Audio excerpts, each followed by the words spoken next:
snake venom, scorpion venom. Just hearing those words sparks both fear and curiosity. For centuries, these poisons were seen only as symbols of death. But today, science has transformed them into something else entirely: life-saving medicines. In fact, some of the world's rarest and most expensive drugs are made from these deadly venoms, medicines so valuable that the world's wealthiest keep them locked in vaults. But for one young African leader, Ibrahim Traore of Burkina Faso, this venom wasn't just business. It became a way to change the destiny of his nation. By turning the venom of snakes and scorpions into cutting-edge treatments, he shocked global markets, uplifted his people, and even extended aid to faraway countries like Pakistan, proving to the world that true leadership is measured not in power, but in service. Snakes and scorpions have always been feared. In villages, people avoid walking out on dark nights, terrified of a sting or bite that could mean death. Thousands of lives have been lost to their venom. But when science uncovered the secret behind this poison, the truth stunned researchers. The very same venom that once killed could now become humanity's most valuable cure.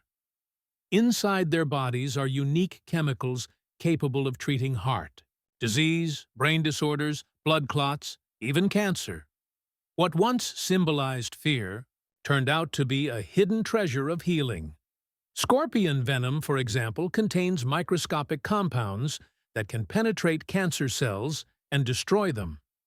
Snake venom has been used to develop medicines that prevent blood clotting and protect against heart attacks.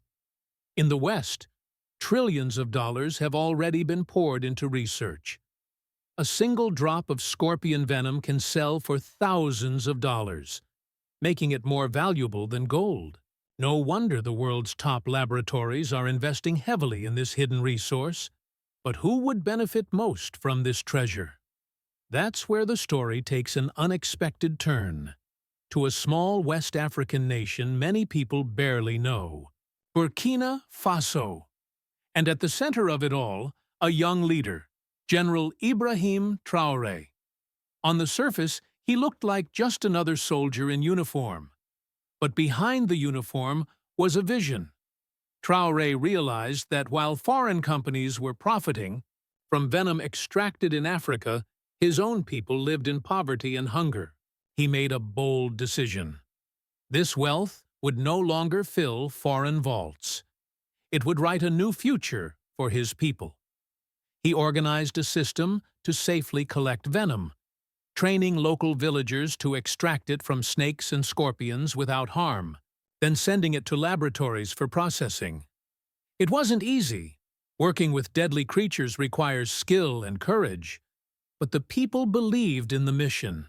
They knew this venom, once a source of terror, could now fund schools, hospitals, and a better future for their children. The first time Burkina Faso's venom-derived medicines reached the global market, the world was stunned. Companies in Europe and America couldn't believe that such rare, high-value drugs were being supplied from a country often dismissed as underdeveloped. But Traore didn't undersell his nation's resources. He demanded top prices, forcing the world to recognize that Burkina Faso was no longer a beggar for aid, but a supplier of wealth and solutions. For the first time, the world saw his true power. But what set him apart wasn't just profit. Instead of hoarding the wealth, Traore reinvested it into his nation. Hospitals were built where once people had to travel miles for basic treatment. Schools opened where children had no access to education. Farmers were given seeds, fertilizers, and tools to restore their land. Electricity and clean water reached poor households. Slowly, a country once synonymous with poverty began walking the path of progress. And then came a decision that shocked the world. Traore announced that a portion of this income would be sent abroad, not to wealthy nations, but to countries in crisis. His first act of international aid went to Pakistan, which at the time was suffering devastating floods. Villages were destroyed, livestock drowned, and millions were displaced. Burkina Faso's assistance, medical supplies, financial support, and relief aid wasn't just charity. It was a message of brotherhood. A small African nation extending its hand to a much larger country in need. Global powers dismissed it as a political move. But ordinary people recognized it for what it was: genuine compassion. Pakistanis thanked the young leader for his unexpected act of solidarity. And suddenly, Ibrahim Traore's name began echoing in international media, not as a dictator or a warlord, but as a symbol of hope. At home, the transformation was undeniable. Free education in schools, free treatment in hospitals, support for farmers to feed their families. The people realized for the first time that their leader wasn't building palaces for himself. He was building a future for them. This is the story of Ibrahim Traore. The story of how the venom of snakes and scorpions, once feared as death itself, was turned into a symbol of life and hope, and how one young leader, ignored by the world, shocked everyone by using nature's deadliest gift to write a new destiny for his people, and beyond. The lesson: every gift of nature hides a wisdom waiting to be discovered. Where others saw poison, Traore saw healing. Where others saw fear, he saw opportunity.